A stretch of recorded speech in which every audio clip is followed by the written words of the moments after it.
প্রতিদিন আল্লাহর দরবারে আমি বিশ্বনবী 70 বারের বেশি তওবা করি, ইস্তেগফার পড়ি। কয়বার? আকসার মিন 70 মাররা, more than 70 times in a day। একদিনে 70 বারের বেশি। এই নবীর কোনো গুনাহ নাই? গুনাহ আছে? কথা বলেন। বিশ্বনবীর কোনো গুনাহ আছে?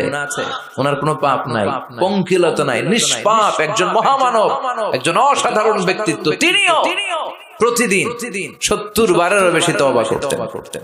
তাহলে আমরা যারা গুনার সাগরে হাবুডুবু খাই, আমাদের করা দরকার কয়বার?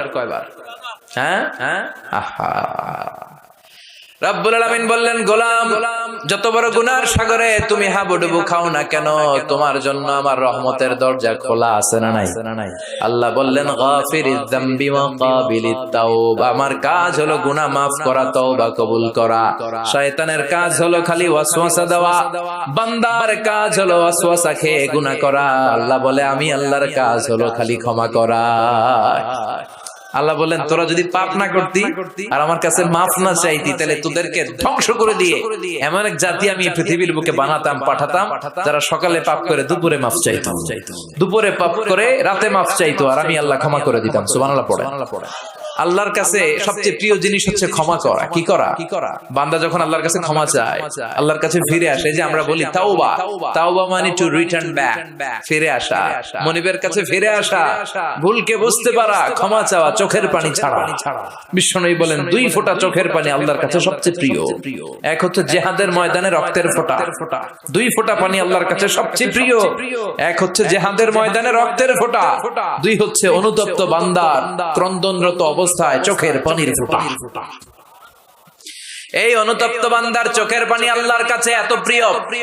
অনুতপ্ত বান্দা যখন হাত তুলে মাথাটা নিচের দিকে করে চোখের পানি ছাড়ে, ওই চোখের পানি চোখ বেয়ে নাকের ডগা পেয়ে জমিনে পড়ার আগে ওই গুনাহগার বান্দারে মাফ করে দেয় কে?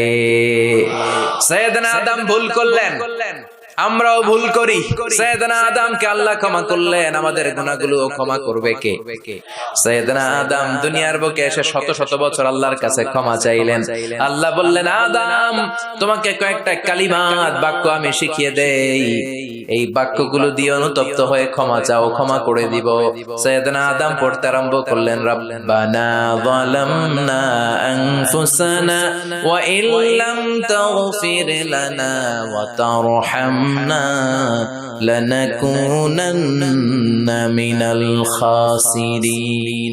আল্লাহ, পাপ করেছি, অন্যায় করেছি, ভুল করেছি, তুমি যদি মাফ না করো, মাফ করার কেউ নাই। ঠিক কি না? লানাকুনান্না মিনাল খাসিরিন। আল্লাহ, আমরা ক্ষতিগ্রস্তদের মধ্যে অন্তর্ভুক্ত হয়ে যাব। এজন্য সাইয়েদনা আদম আলাইহিস সালাম যা করলেন, ওই পদ্ধতিতে আমাদেরও তওবার দরকার আছে না নাই?